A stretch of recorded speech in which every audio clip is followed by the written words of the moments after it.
Sada na opravu brýlí Snap-it Screw je nejrychlejší a nejjednodušší způsob, jak vyměnit ztracené nebo uvolněné šrouby a opravit si vlastní brýle během několika sekund, kdykoliv a kdekoliv. Sada obsahuje oboustranný šroubovák a výběr z 5 patentovaných šroubů Snap-it. Chcete-li získat přístup k 5 šroubům, roztáhněte střed šroubováku přes vhodnou pracovní plochu. Vyprázdněte šrouby a spojte šroubovák zpět k sobě. Každá velikost šroubu má jinou barvu hrotu. Začněte extra malým šroubem se stříbrným hrotem. Umístěte rameno a rámy tak, aby byl závěs vyrovnán a připraven k přijetí šroubu. Zasuňte šroub do otvoru.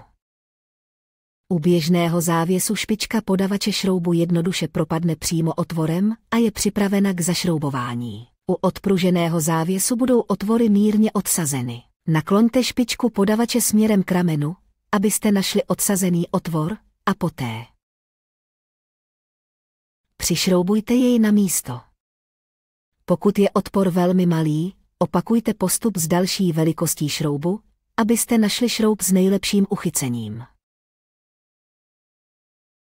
Odlomte špičku podavače prsty. Snadný. Zacvakněte to a uvidíte. Při vracení šroubů do šroubováku vložte 2 šrouby hlavou napřed a zbývající šrouby špičkou napřed.